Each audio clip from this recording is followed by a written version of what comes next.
What's up, and welcome to Turnin, Burnin, #1 channel, all things blue collar.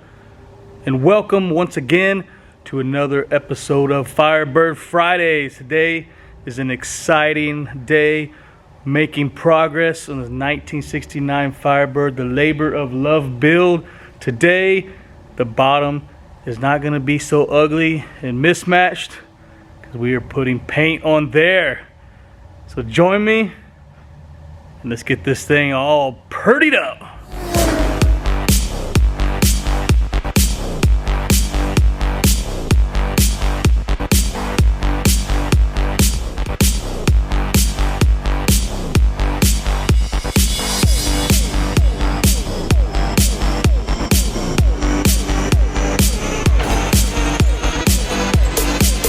All right, I've been excited. I've been wanting to get some paint on here. I'm tired of looking at the rust, tired of looking at all the Bondo and all the junk.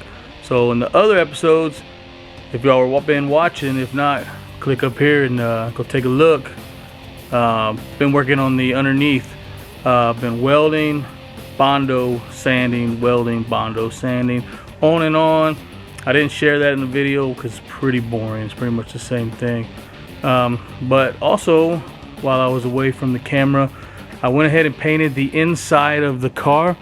I'm going to show you what I did here, and the main reason I did this is because I want to see what the paint was going to look like. So I cleaned it all up and got the inside primed, and I painted it with the same undercoating that I'm going to be putting on the bottom. So she turns out pretty.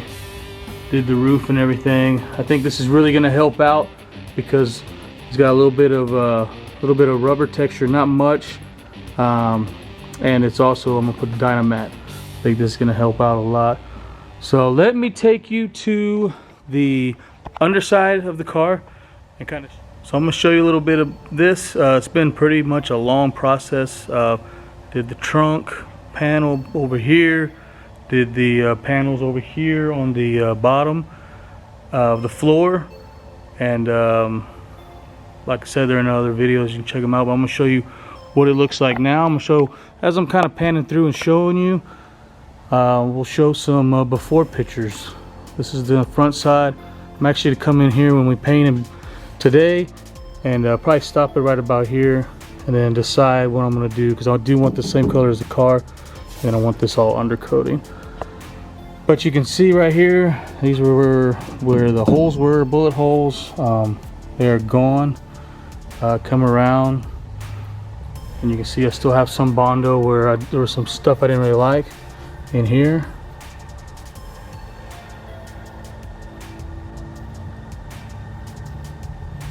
And the same with this area. This was really ugly. This was some bad stuff right here. And I didn't buy this whole panel, but I was able to add this piece, and then here I was able to actually make a strip to come all the way around here to fit in there with the piece.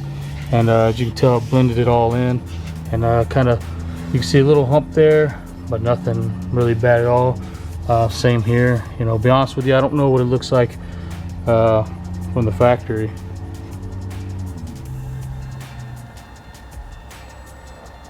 Come around, you can see the wheel wells. If you remember, there was big old chunks of undercoating. That took a long time to get out. That was mainly just screwdriver and just kind of chipping it out. I did add a little bit of Bondo in here. There was some patches that were done in the past, and so I cleaned those patches up, kind of got Bondoed up to make it look good.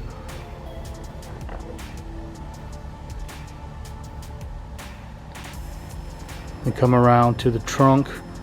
Like I said, this is all put in, it's all welded 100% now, top and bottom. Right here I did a fit up. I was kind of mocking how the 4-link's gonna fit in, so I could see how it's gonna fit. And so in the next video, well, maybe not the next video, I don't know which video, but in the future, that video will be in putting that 4-link in there. But as I was mocking it up, right here where these little ridges are. It wasn't fitting, so I was grinding these down to make them fit. And kind of came up in here, and I had to do a little bit of work in here. Instead of replacing it, I was able to fiberglass it, Bondo it, and all of that. So you saw the before pictures. You see what it looks like now before paint. So now let's get some paint on there, get this thing all one color.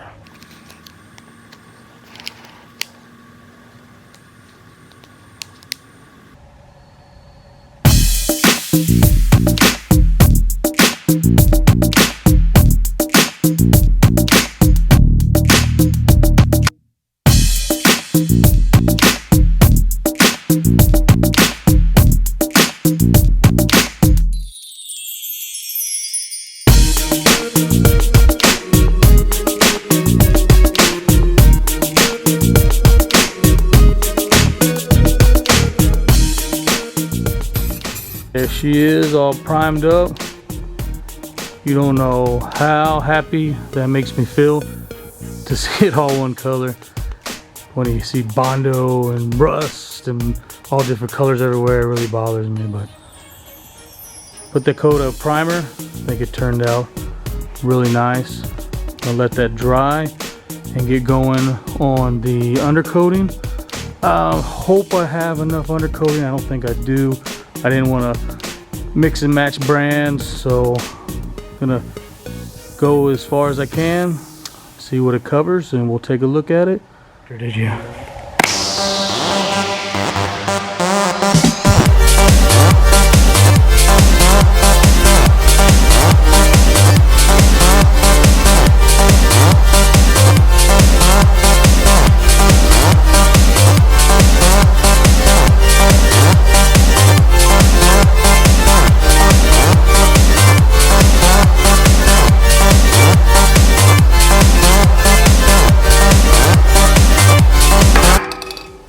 Whew. Done. I'm tired. Got a little finger workout there. I'm happy, very happy with this. I'm happy to see progress. For a while there, I wasn't seeing any progress on this girl. And tonight, I was able to get some undercoating on there. Let's go take a look. Looks very, very nice, very clean. It hit a lot of the imperfections. I'm gonna probably let this dry and put another coat on there, but kind of look up close. Look up here. This is that other stuff that I got. It's sprayed on real well, but it wasn't too thick, which I guess is good. I don't want all that big chunks in there. It turned out really nice. You can't even really see where the seams are or where I fixed it up or anything like that. Very, very pleased. And like I said, I still don't know how far up I'm gonna go with it, so I kind of went a little high. I'll decide that and I'll blend it somehow, cut a line or something whenever it goes into paint. But that is it for today's episode, Firebird Fridays. Like always, thanks for watching. I have more in store, more on this girl. Little sneak peek over there, what may be coming in next. Right there. Woo-wee. We'll get some other stuff done, and I'm gonna put that 4 link in. Can't wait to do a video on that. Like always, subscribe. Until next time, peace.